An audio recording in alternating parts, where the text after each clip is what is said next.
बिस्मिल्लाहिर्रहमानिर्रहीम। स्टूडेंट, आज का जो हमारा टॉपिक है वो आपके पास है मूवमेंट्स। बिकॉज हम चैप्टर डिस्कस कर रहे हैं major of dispersion. This is the most important chapter. और अगर आप मूवमेंट्स की बात करते हो तो it's a most important topic, but sometimes student से that it's a confusion topic, but it's not a confusion topic because इसमें आपके पास थ्री कैटेगरीज मौजूद होती हैं। And how we can divide it and how we can decide it, what category we can use it, it's depend upon the situation that's given in your questions. तो student, जो questions होता है वो आप देखकर डिसाइड करते हो कि what category we can use it. ठीक है, तो movements is very important topic, but बहुत सारे स्टूडेंट्स कह रहे होते हैं कि हमें इसमें प्रॉब्लम है या कन्फ्यूजन है। वो कन्फ्यूजन इंशाल्लाह इन लेक्चर्स के बाद आई होप आपको ख़त्म हो जाएगी, बिकॉज आप ये खुद इस तरह डिसाइड कर सकोगे कि इजीली आप समझ सकोगे कि हमें कौन सा मूवमेंट्स किस टाइम पे लगाना है। अच्छा स्टूडेंट, हमने थ्री टाइप्स ऑफ कैटेगरीज पढ़नी है मूवमेंट्स की। ये मैं भी आपको इंशाल्लाह पढ़ाऊंगी भी। एक मूवमेंट्स अबाउट मीन होगा, जहां हम डिविएट करेंगे फ्रॉम द मीन, और इनसे रिलेटेड एग्जांपल्स भी कराऊंगी। फिर movements about an arbitrary value या ओरिजिन भी आप कह सकते हो। ठीक है, जिसे हम ए से शो कर रहे होते हैं, जो कि एज्यूम वैल्यू होता है। फिर हम पढ़ेंगे मूवमेंट्स फॉर ग्रुप डेटा, जिसमें हमारे पास फ्रीक्वेंसीज इन्वॉल्व हो जाएंगे और उनसे रिलेटेड जो हमारे पास एग्जांपल है। तो ये थ्री कैटेगरीज हैं जो आप डिस्कस करोगे related to the topics of the movements, and this is the most important topics है। और ये मैं इंशाल्लाह आपके साथ इस लेक्चर्स में डिसाइड करूंगी। लेकिन स्टूडेंट, मेरी कोशिश ये होगी कि मैं आपको हर कैटेगरी एक सेपरेट लेक्चर्स के तौर पे पढ़ाऊं, ताकि आपको मैं क्लियरली कम से कम टाइम में ज़्यादा से ज़्यादा इंफॉर्मेशन दे सकूं और आपको उस चीज़ की समझ आ सके। तो सबसे पहले हम पढ़ेंगे मूवमेंट्स अबाउट मीन। अब स्टूडेंट, इसमें डिफरेंस बहुत थोड़ा थोड़ा है। अगर अबाउट मीन कहा जा रहा है तो आपने डेविएट करना है अपनी वैल्यूज को मीन में से। अगर आपको कहा जाता है मूवमेंट्स अबाउट आर्बिट्री वैल्यू या ओरिजिन एज्यूम वैल्यू, तो आपने ये से करना है। अगर ग्रुप डेटा है तो उसके लिए भी आपको मैं आप डिसाइड करवाती हूँ। अब सबसे पहले हमें ये पता होना चाहिए कि what is a movement, what is the definition of movements. Because sometimes questions आपके पास आ जाते हैं कि आल्सो डिफाइन द मूवमेंट्स। तो अगर आपको पता है कि डेफिनेशन ऑफ द मूवमेंट्स क्या है या बेसिकली मूवमेंट्स हैं क्या, तो you can easily define it. अब हमारे पास होता है the major of location along with major of visibility are useful to describe a data set but fail to tell anything about the shape of the distribution.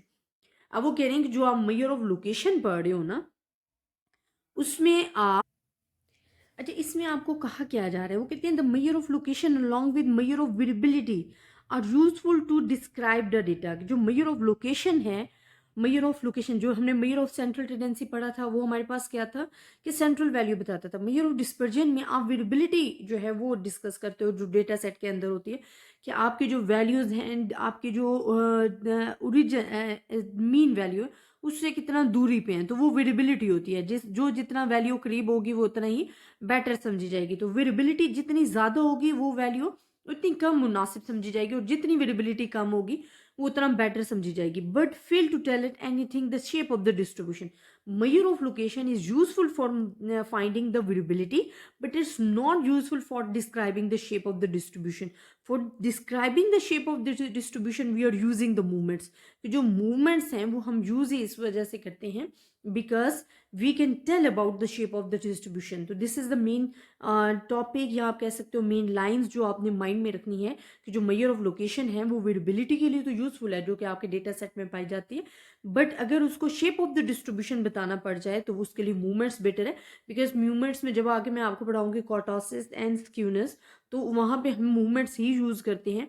और skewness and कॉर्टोसिस जो आप topic इंशाल्लाह next पढ़ोगे, उसमें आप बताते ही shape of the distribution हो गया, आपकी जो डिस्ट्रीब्यूशन है उसकी शेप किस तरीके की है। अब वो कहते हैं for the purpose we need to define certain other measures, some important measures about the shape of the distribution depend upon what we call movements. ठीक है, कि जब आपने शेप ऑफ द डिस्ट्रीब्यूशन बतानी है इंपॉर्टेंट मेजर्स की, तो वहां पे आपको मूवमेंट्स की जरूरत पड़ती है। और मैंने जिस तरह आपको बताया कि स्क्यूनेस एंड कॉर्टोसिस जब मैं आपके साथ डिस्कस करूंगी बिकॉज उसमें आप मूवमेंट्स को यूज़ करते हुए अपने डिस्ट्रीब्यूशन की शेप को डिस्क्राइब करते हो। तो समटाइम्स स्टूडेंट से पूछा भी जा सकता है वाइवा में कि मूवमेंट्स क्यों ज़रूरी होते हैं और मूवमेंट्स किस चीज़ के लिए यूज़ होते हैं। तो मूवमेंट्स जो शेप ऑफ द डिस्ट्रीब्यूशंस है ना उसको डिस्क्राइब करते हैं। तो स्टूडेंट आपके कॉन्सेप्ट क्लियर होने चाहिए। अगर आपको कॉन्सेप्ट आपके अच्छे तरीके से क्लियर हैं तो इट्स मीन कि मूवमेंट्स का टॉपिक किसी भी स्टूडेंट के लिए मुश्किल नहीं होगा। अच्छा, अब आपके पास स्टार्ट होती है कन्फ्यूजन, जो कि बहुत सारे स्टूडेंट मुझसे कह रहे होते हैं कि मैम कभी आप ये वाला फार्मूला लगा लेती हैं मूवमेंट्स में, कभी वो। तो स्टूडेंट आपने देखना है कि आपको मूवमेंट्स कहा क्या गए हैं, कि क्या एज्यूम वैल्यू से कहा गया है, क्या मीन के मूवमेंट्स फाइंड करने के लिए, ग्रुप डेटा के लिए। अच्छा, ये जो हम पढ़ेंगे ना मूवमेंट्स अबाउट मीन, इसमें भी आपके पास ग्रुप एंड अनग्रुप डेटा की कैटेगरीज में डिवीजन होगी, ठीक है। वो मैं इंशाल्लाह अब आपको पढ़ाने लगी हूँ। मूवमेंट्स अबाउट मीन बेसिकली क्या है, हम कहते हैं the movements about mean are the mean deviation from the mean after raising them to integers power. The art population movements about the mean is denoted by mu r. अब हमारे पास तो sample mean है तो हम M1 से show करेंगे, अगर हमारे पास पॉपुलेशन है तो MU1 से होगा। अब यहाँ पे भी वो कह रहे हैं कि जो मूवमेंट्स अबाउट मीन है ना, वो मीन डेविएशन होती है from the mean when raising integers powers are raising, ठीक है। अब इसमें हमारे पास सिंपली जो आपके पास फार्मूलाज है ना वो मैं आपके साथ डिस्कस करती हूँ। अगर तो हमारे पास कहा गया है कि मीन का जो फर्स्ट हमारे पास होता है ना, हमारे पास जो फार्मूला होता है अबाउट मीन, तो वो हमारे पास होता है वाई, कोई भी वैल्यूज आपके पास गिवन है, Y bar 1 power 1 and N. अगर हमारे पास सेकेंड मूवमेंट्स है तो आपने लगा देना है पावर 2, बाकी फार्मूला आपके पास बिल्कुल सेम रहेगा, ठीक है। आपने पावर 2, अगर हमारे पास 3 है तो आपके पास फार्मूला सारा का सारा सेम रहेगा, सिर्फ और सिर्फ आपने पावर बढ़ा देनी है 3, और इसमें मुश्किल कुछ भी नहीं है स्टूडेंट। अगर तो 4 मूवमेंट्स अबाउट मीन है तो आप मीन से डेविएट करो अपनी वैल्यूज को, पावर 4 कर दो, डिवाइड बाय एन कर दो। अब मुझे बताएं इसमें क्या मुश्किल है, ठीक है, सिंपली। अच्छा, अब यहाँ पे भी आपके पास अगर तो आपको डेटा फ्रीक्वेंसी का गिवन है, ग्रुप डेटा गिवन है, तो you can only add the frequency, ठीक है। आपने और कुछ भी नहीं करना, आप क्या करोगे F y minus Y bar and 1 divided by n। इस तरह M2 के लिए सेम, आपने sum of f y minus Y bar power 2 divided by n। It's mean कि सिर्फ और सिर्फ आपने f का जो है वो इजाफा कर देना है। इसी तरह M3 एंड M4 के लिए भी आपने यही फार्मूला लिखना है, जिस पे आपके पास पावर से सारा फार्मूला सेम रहेगा, सिर्फ आपने क्या ऐड किया है, f ऐड कर दिया, बिकॉज फ्रीक्वेंसी इन्वॉल्व हो गया।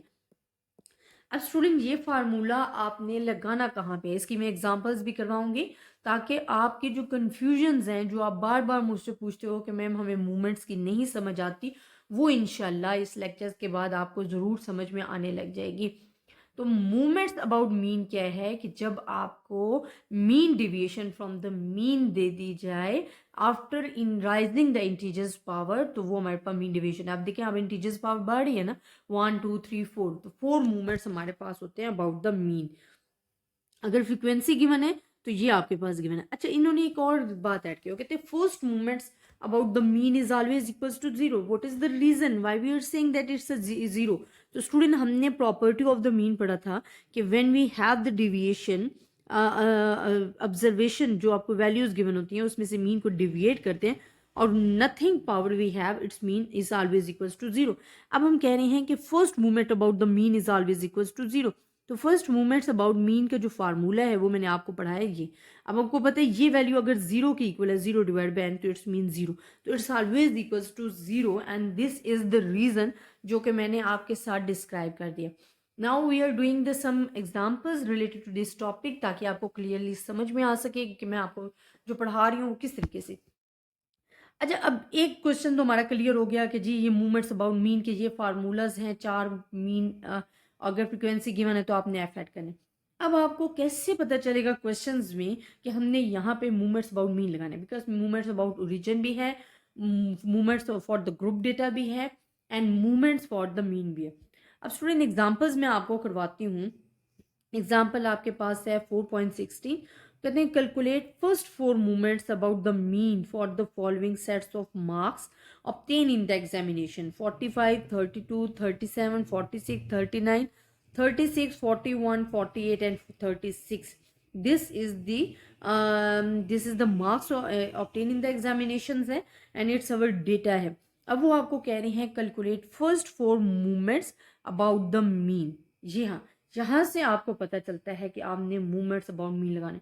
और student it's a very simple and easy topic है, सिर्फ हमने मिक्स होने की वजह से वो इतना मुश्किल लग रहा होता है कि वो हमने जी किस सिचुएशन में ये लगाना है।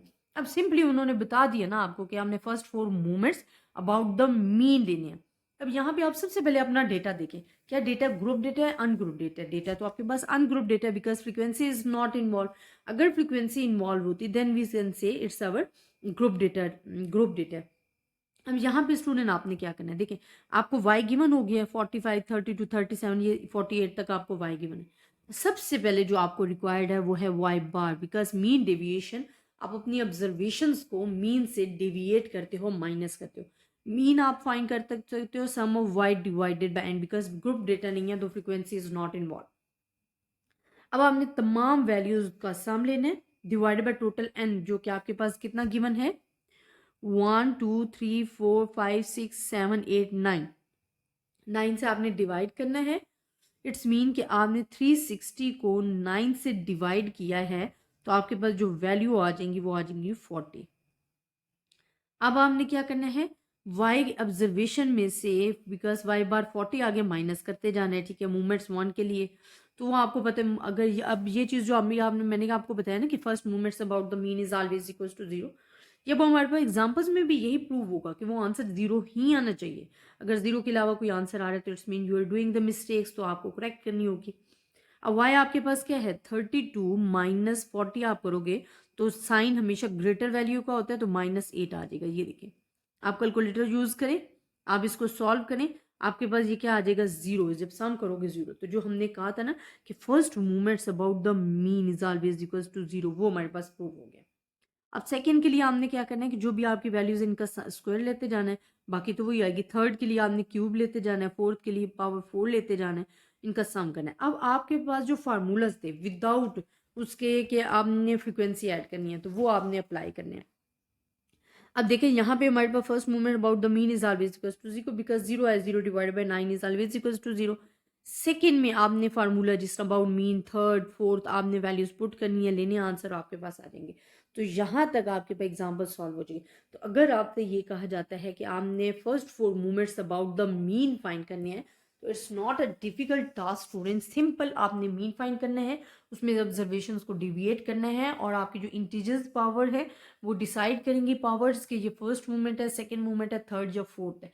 इसमें कुछ भी मुश्किल नहीं है। और इंशाल्लाह इससे रिलेटेड अगर आपको डेटा गिवन है और ग्रुप डेटा गिवन दे दिया जाता है और फिर आपको कहा जाता है कि आप फाइंड करें first 4 movements about the mean, तो वो आपने किस तरीके से फाइंड करने हैं वो इंशाल्लाह मैं आपको नेक्स्ट एग्जाम्पल्स में करवाऊंगी ताकि आपको क्लियरली समझ आ सके। ज़्यादा से ज़्यादा स्टूडेंट्स के साथ शेयर कीजिएगा, अपनी दुआओं में याद रखिएगा। अल्लाह हाफिज़।